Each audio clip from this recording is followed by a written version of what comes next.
Success means to me is doing what you love and finding a way to support yourself and make a living off of on what your passion. That's success for me in the grand scheme of things. Grew up public assistance, welfare, Section 8, public housing, and for me to be able to go to school and get a college degree and now have my own film business, that's success, right? Breaking barriers and breaking families' curses and pushing your family to new heights that as a kid that you might thought you couldn't do, but you use something like basketball, which is a tangible vehicle, to lead you to other opportunities. Exactly. Today's feature is one I want you to pay close attention to. Understanding his story is the definition of what I challenge so many with time and time again, who think that life as a basketball player starts with a dream and ends if you don't make the NBA. There's nothing wrong with making it to the league. In fact, I can't imagine a better job. But what can't be stressed enough, especially from a guy like myself that wanted so bad to make it there and never did, is that life goes on, and it will for 98% of us.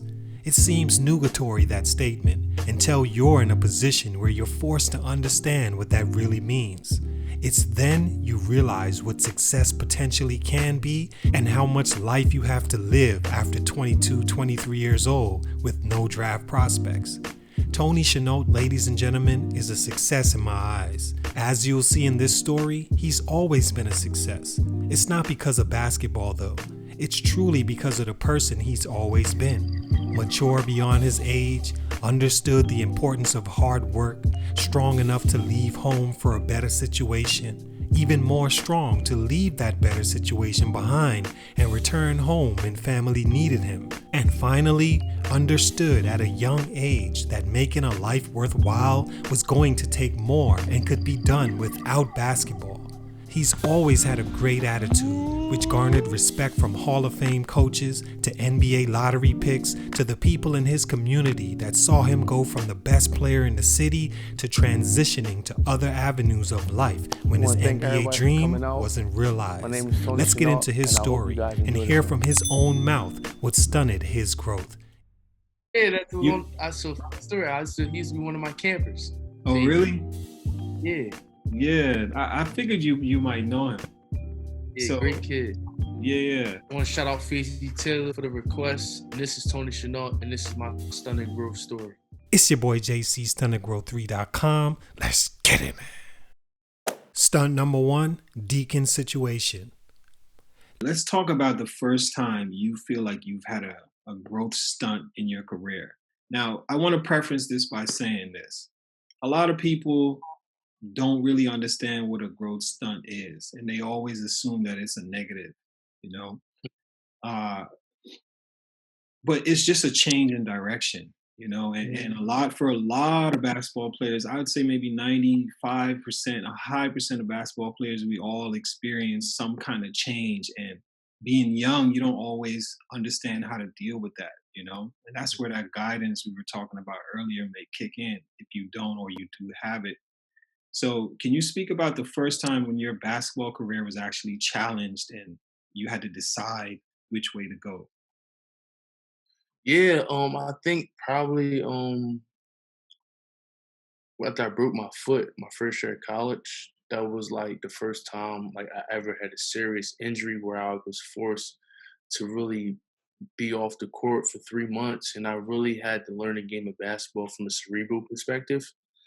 Really start thinking the game, and that made me such a better player. But at the time I was going through it, I was just like, man, I don't know how to respond. I've never been injured. I don't know how I could be of value to my teammates. I don't know how I could really get myself to get better because I can't work on my game, but I could ride a bike with a cast on. I'm like, how much that could really make me better. So I really had to learn how to really start watching film and really breaking down the game. Now, this story may seem a little biased because I actually like this guy, and he has many admirable characteristics about himself. When I say his growth was stunted, I challenge you not to take that as a negative, because as you'll see in the end, these basketball stunts changed his life and actually turned out to be positives for every Philadelphia kid coming after him.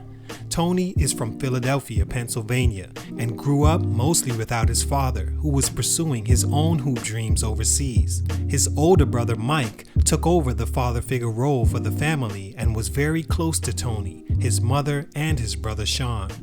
Growing up in the city was exactly the story you're familiar with: violence, drugs, and everyone competing for the same dream. Chennault, by his senior year, was a star for Newman Goretti High School, where he averaged 19.3 points, 5.8 rebounds, and 2.5 assists. He was ranked 36 on ESPN's recruiting for the class of 2010 point guards. Many people thought he'd choose Villanova or one of the schools closer to him, but he eventually decided he wanted to play for a high-level conference like the ACC and in the same mold of a Chris Paul and build a legacy similar to greats like Tim Duncan at Wake Forest. He also valued his education and wanted to continue that level of education he had in high school into college. A great selection for him, with Nova already having guards Corey Fisher, Corey Stokes, and Malik Waynes on the roster. Wake Forest had the space he needed with only CJ Harris, who remained, and JT Terrell, who eventually transferred to USC, competing for his position. Everything seemed great, but here's why I think that entire Wake Forest situation was just as much of a stunt for him. As a freshman in the season opener, he'd break his foot, which made him miss 17 games that year. An unnatural occurrence, but had he been someplace different, this arguably wouldn't have happened. Many people believe he should have sat out that season and gained a fresh year of eligibility and come back the next season, but Tony, being the strong mind that he is, decided to go forward with the year, wanting to get on the court by any means. I too agree that maybe it would have been better to sit out, get a fresh start, allow some things like a new roster built more around you, transfers like Terrell to leave, giving you more room, and a chance to keep your youth as far as in scouts' eyes, who love you the younger you are. He was out of shape coming off the surgery, wasn't as familiar with the system as other guys on the team, and was a name that carried a good amount of expectation. It was an uphill battle he was facing coming back, and I think it hurt him doing so. He played just 15 games that season at 17 minutes a game, averaged 4 points a game, 1.9 assists, and didn't shoot the ball well from the field. All numbers that could have been better had he taken his time and sat out that year. As a sophomore, he'd have a better season, starting every game, playing 30 minutes a game and averaged 9 points a game and 2.8 assists, but once again, didn't shoot very well from the field, especially from the three and free throw line. Maybe a red-shirted year could have helped in giving him time to work on those things. And then there's the reason he left Wake Forest and caused another hiccup in the growth he was finally building. Yeah. So what was your chances of actually starting and having the ball in your hands with those guys? I was supposed to start. That's the thing that was kind of like heartbreaking about the situation. Like, I was supposed to start. We had like 2 games at Madison Square Garden. My family were making arrangements to be at those games, and it was just like, nah, it's not your time. Something happened, but it's like life, man. Like, things happen in life, and we have to make the adjustments. So that's when in college I really had to learn how to make the adjustment to the things that happened to me and how to respond. Like, understanding that I have 100% control of my reaction to what happens to me. Yeah. So you decided with that control to come back after 17 games. Yeah. How did I wanted to come back because, like I'm saying, I'm stubborn at times, but that stubborn makes me who I am as a person. That I know I can still play. I know it's a benefit of me coming back only for 12 games, and I'm looking back at it. I wanted to change it because me coming back allowed me to have the good year I had my sophomore year, because I understood what I needed to really work on. Like, your coaches and teammates can tell you need to work on this, you need to work on that, but experience is the best teacher. Once I got out there, the pace of the game is so fast, so I need to get in conditioning. Yeah. You know what I mean? I really need to work on my mid-range jump shot because I'm not gonna be able to get to the basket every time. I had to see those things for myself. So that was, in my mind, was the benefit of me coming back, was to experience that high level of competition in the ACC. Yeah. What was the ratio of people that were telling you to sit it out and to telling you to maybe you should come back and experience that? Everybody told me to sit out. Yeah. 100%, Everybody, huh?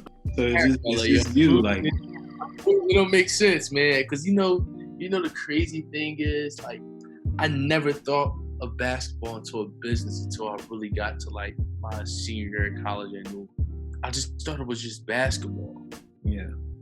I was just wanting to play, and the people around like, no, this is a business, man. Just sit it out. They Oh, so they talking were about, telling you that at the time, like, yeah, like they talking about you on TVs, being like one of the saving for these programs. It's gonna make sense, and like you come back as a freshman next year and you dominate. Blase. I just want to play, man. I don't care about the hoopla. I don't care about these expectations, and that's just the type of person I am. Stunt number 2, family first. so then you do come back and you play, you get your feet wet and everything. But then your second year, man, your second year was very solid. That was a year that I really think could have catapulted you. Like that was the Euro step, man. Like I think going into your junior year after that sophomore year, had you stayed at Wake, would have been a great year for you. How Oh, do you? Mhm. I'm sorry. What's your question? Yeah, so that was kind of going into my second stunt with you. I feel like, and life happens, things happens, and we have to make decisions. But going into yeah, after your second year, you had to make a really tough decision that I feel like Yeah. was your second growth stunt. Do you agree? Yeah. Yeah. I mean, in terms of basketball, it was just a reality check on transferring back home, and then you're trying to get acclimated with your new teammates, your new coaches. You got a new university. The reason I decided to transfer back home was to be close to my mom. She was experiencing some severe health issues, and then I transferred back home, going through summer school. Things were going well. I'm finally getting a grip of the concept with Villanova, the system they like, the offense they like to run. Then my brother get killed, and Hmm. then everything just kind of just like shuts down there. It's just kind of just difficult to move forward from that, knowing the circumstances how he passed away. Was something that was just haunting me. It's something demons that I still battle to this day. Yeah. How close was that? Was it like 9 months apart or something like that between your For mom my, and your brother? my months, yeah, exactly 9 months. Yeah, and that's tough, man. Initially, Real life that, though. It's real life, and it just when I went through it, just made me just look at life just totally different, where I had a totally different perspective. Because yeah, I seen people get killed. I seen people lose loved ones, but like when there's somebody that's really close to you, 2 degrees of separation, it hits different. mhm. You're affected differently from it, especially somebody that was like a good person, wasn't into that lifestyle, but him just making a decision, just being out there, wrong place, wrong time, could cost somebody a lot their life in a split second was something I couldn't fathom. Yeah, condolences, man, and I Thank respect, yeah, everything you went through for real. Yeah, so you came back home, you went to Villanova, and I feel like, man, that was such a heartbreaking, like in hindsight, researching your story, because I'm like, I'm still hung up on the second year at Wake. you. You had some great games against high level competition. That's why you went to Wake to play in the Yeah, ACC, play against absolutely. Duke and all that. And then you came into a team where I think they had Corey Stokes, they No, they had did. So those guys all left. So when I got there, it was like Villanova was kind of rebuilding because they just came off of like a 12 and 18 season. It was a lot of uncertainty with the direction of program they were going in. So they were just looking to bring in like guys that kind of fit the traditional Villanova mold of just blue collar, tough guards that were hard nosing. From the outside looking in, I thought it was just a good situation, not just life wise, but just basketball wise, because I thought I fit in to what they did. But like you said, like it's just you get to college, it becomes situational. Mm. Um, you could deal with particulars, politics, and things like that in nature too. The second, let's say, stunt in Chenault's basketball growth is one that everyone could admire, all while admitting, yes, it did cause his basketball world to have a bit of a shuffle. In my opinion, more than a bit. Tony's mother would eventually become sick to the point he decided he needed to be closer and be there for her in those times.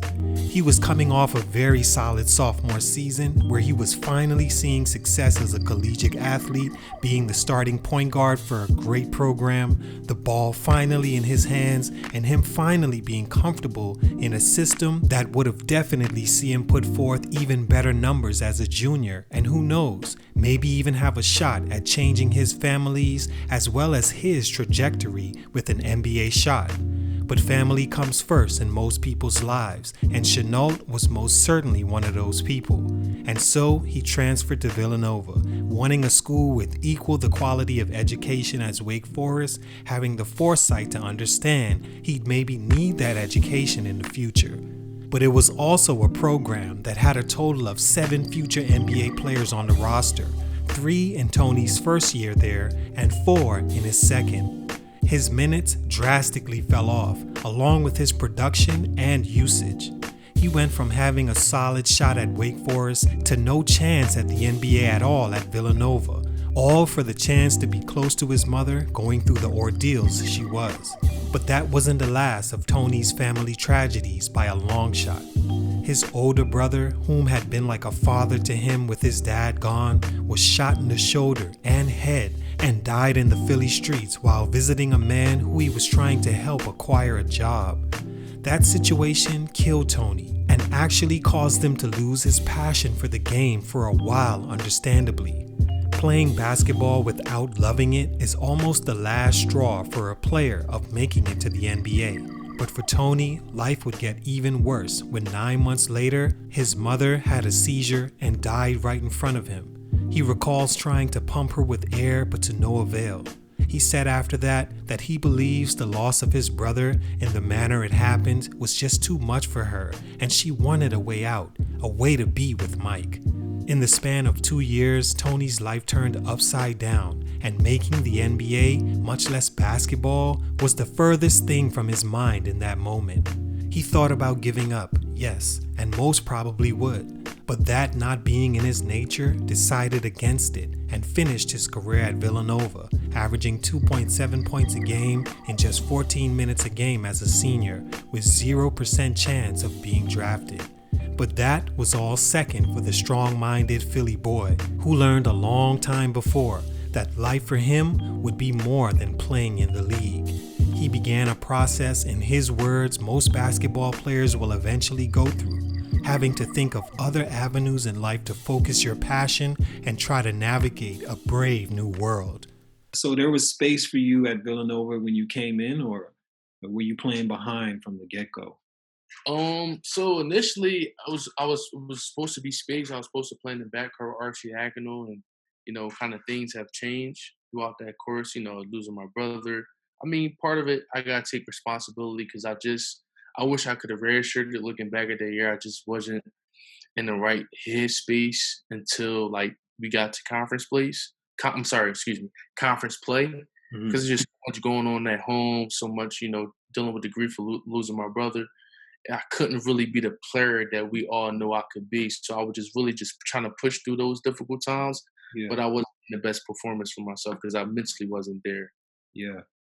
So did that cause like rifts between you and the coaching staff, your teammates, or like was it It was never visible?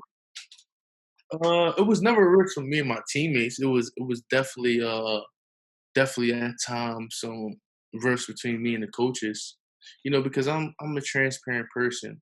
If I know I'm not doing what I'm supposed to do, my end of the bargain, I'm very vocal about that.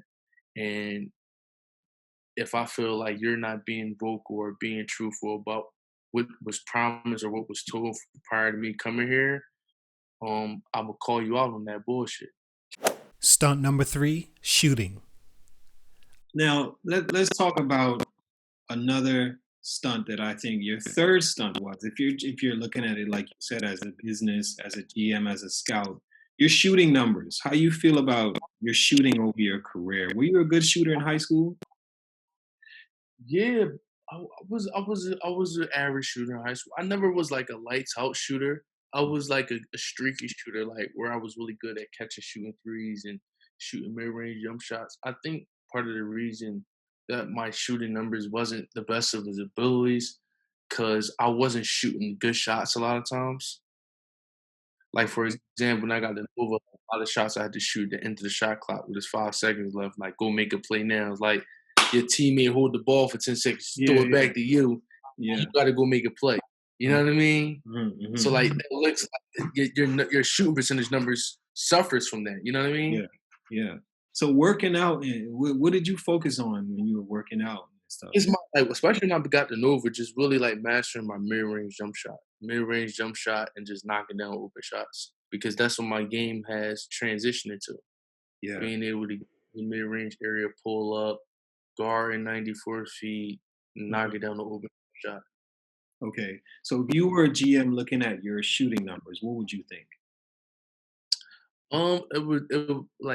It would be subpar. But, like, I have some concerns about my shooting numbers, but then I will look them at my assist to turnover ratio. I will look at how does the team play when he's in the game and when not in the game. Because if I would have played in the NBA, I wasn't going to the NBA to shoot jump shots. I was Mm, going to the NBA to run a team. You know what I mm. mean? Yeah, I yeah, think GMs that understand the game basketball would have that firm understanding. He's not coming here to shoot. yeah, yeah, yeah, yeah. I feel you. See, How does that's he why. guard? Hmm. You know what I mean? Yeah, yeah. A guy like Tony Chennault, you could look at a plethora of reasons for why he may have not made it to the league. Some would say, although listed at 6'2", he was really more close to 6 foot. Some would say he wasn't athletic enough as far as having great speed and deception, or being a great leaper. Some would use a more theoretical reason, saying he was just the most unlucky person and the sum of all his hardships were insurmountable, which I could see, because I'm of the belief that had he stayed at Wake for his junior season, life would be a lot different. But I decided to keep this last reason more skill-based, although all the previously mentioned arguments could ring true. At his size and lack of leaping ability, I think he would have had to be a better shooter, or distributor for that matter, but more of a better shooter of the ball to have a chance. Tony was never really a shooter going back to his freshman year. His shot always had a bit of an unnaturalness to it that never really got corrected, but to his credit, shooting wouldn't have been something required of him on the next level, as much as his leadership skills and running an offense. Nevertheless, his numbers would prove that shooting was just not a strong point for him and was the last red check mark on his growth for the business that is basketball. Over his 4 years in college, over 114 games played, he shot 65% for his career from the foul line, 39% from 2, and 23% from 3. Numbers, if you're a scout or GM, are the first things you're writing down as a reason not to take a guy. Some guys make up for this with intangibles, like Michael Kidd-Gilchrist, for example, who wasn't a good shooter his entire life and was still the number 2 pick in the draft. He did this because in college he proved to be a great defender, had a high motor, and simply impacted winning on a team.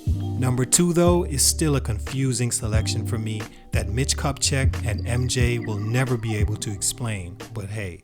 You could say that Chennault had the intangibles of being tough, a great leader, and a really good system player, but at his size, with the amount of point guard options that can do those things as well as shoot, that wouldn't have mattered. After his college playing days were done, he graduated from Villanova University and became a very inspiring film director that's produced films, most notably the OLDHEAD series, which is based on older guys coming back and being mentors for the guys after them and using the life lessons they've experienced to help guide said guys. Something which Chennault tries to do as he goes around speaking to players coming up all the time about the pitfalls of putting all your eggs in one NBA basket and having a broader outlook on your future. Something that's helped him become the success he is today. All in all, we won't all be NBA draft picks or high-level overseas basketball players, but we can all understand that life isn't over for you if you don't. And the sooner we open our universe to that concept, we'll stop judging guys who haven't made it as failures and stop letting life get the best of us ourselves, thinking we're failures because we didn't. I'm a proud example of that, which you'll see in my story soon enough. And Tony Chennault is absolutely one as well. Salute to him. I wish you nothing but the best. Much respect. It's your boy JC, Stunted Growth. I'm out. When was the first time in your senior year, I'm guessing, that you felt like, you know what, I'm gonna have to change direction. I'm gonna have to reincarnate myself. You spoke about that in an interview before about reincarnation. So Yeah, I think all basketball players gonna have that moment. I call it like a moment of truth. Like, yo, right. this shit is Yeah, like, yeah. so who am I away from the game of basketball? And everybody has to go on that journey to figure it out. And me, always loved film, always loved writing. I had an interest to learn how to direct, and I'm like, man, this is something I want to do. This is something I was passionate about. And why wait 10 years after playing overseas to try to come back and do it? Just do it now. Jay Wright is a Yeah. great coach, but even better person. Mm. Like that's one thing I can really say, like he's a really, really good person. Like he care about us as men and people. Like I'm talking about we used to be in meetings all the time. I know you say this to me. He might be mad for saying it. But I know you think you should be playing more, but don't worry about it.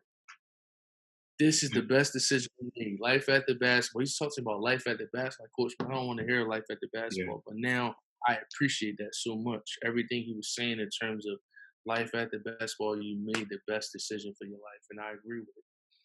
Who's Tony Chanel today?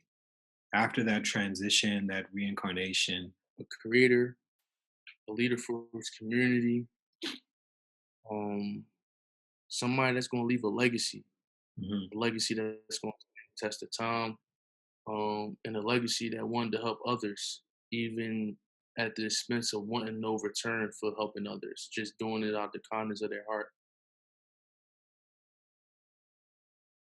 Yeah, I always love writing, writing short stories and things like that. And I just never learned the technical side of like writing and formatting in terms of like, how to structure a screenplay and how to properly write a treatment, the picture project, those type of things. But once I learned the practicality of writing, it became a simple process for me.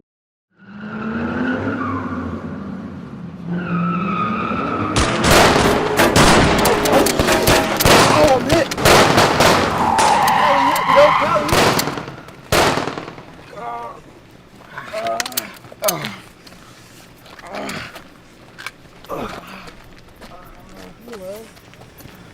Hey, Bree, we out, Bree, where we at? Yo.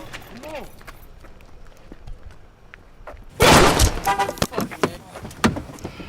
Who the fuck sent you, nigga? Ain't telling you shit, nigga. Ain't, nigga. No. Oh, shit! Don't tell me the fuck sent you. Man, take this fucking mask off, nigga. Man, who the fuck sent you, nigga? Alright, man, listen, man. It was some crosstown niggas, man. I don't know their name, man. I don't know fucking their name. good enough. I don't know You their know name. their fucking name? I don't know their name. Oh, shit, man. What the fuck? Next one gonna blow your ears. Smooth the fuck Alright. Oh, Listen, your it was fucking fucking Bishop, man. Bishop sent me, man. But please, man, just don't shoot me in my face, man. Please, just don't shoot me. I'm gonna do you a favor. I ain't gonna shoot you in your fucking face. You learned all that, and you came out with the Old Head series. Was that first? Yeah, first project, yes. So how many seasons do you have now? We have 3 seasons on YouTube, OLDHEAD the series. And the show just basically talks about how older people in the community make it their mission to help steer the younger people in the right direction. The OLDHEAD in the series is Bumpy, and he's trying to move his godson LA from going down the path of destruction. So he's giving his all to this guy, and it's a kind of a testament to like how I grew up having old heads like that who may not um had everything in their life figured out, but they still try to serve others. Mike J Films. Make sure you guys follow our YouTube page, Mike J Films, for all our Yeah. content. We got podcasts, disruptors in the culture, merchandise on our page, Old Head the web series, Mhm. and like I said, we're doing some other content as well in development. Closing out, I feel like you, a person in your position, has a lot of gems. You could be an old head to a lot of older and younger people. So I want you to just leave a gem for basketball players that may not understand how to be successful without the game of basketball. Just be open to trying new things. You know, where we come from, coming from inner cities in America, we have a tendency to categorize each other too fast. Or, oh, he a basketball player, so he only can play basketball. She's a singer, she only can sing. Like, you can be anything you want to be. And that, I know that line sounds cliche. We used to be, when the teachers just sit there in school, I used to like hate it. But like now I'm as an adult, I'm a dreamer now. I really believe if you really do the work, but it boils down to us doing the work, being humble enough to, even if we start at the bottom, there's nothing wrong with starting at the bottom again. You know, when I basketball, I had to start at the bottom. I started off peeing. I started off grabbing coffee and water. I was willing to do anything to learn the creative side of the film business. So I was humble. You got to humble yourself. So I did humble myself. So in saying that, don't be open to restart over. There's nothing wrong with it. You on your own journey, run your own race. Don't worry about what's going on in the other lane, the lane to the right, and the lane to the left. Worry about what's in front of you. And that's why I tell all people. I second that, man. I second that. Tony Chennault, I appreciate you, man. Thank you for sharing your story. Thank you for dropping the gems that you did. Yeah. Anything else you would like to say? Anything else you'd like to say? One more thing, man. Motivation gets you started. Discipline keeps you going. So anybody out there, it's easy to do something when you're motivated, right? How many people could do something when they tired, they sick, they not in the mood? That's when that discipline, we got to start learning how to build discipline to be great at what we want to do. Nice. I appreciate you, man. Thanks for everything. For sure, Be safe man. out there. Yep. Yeah. You too. All right.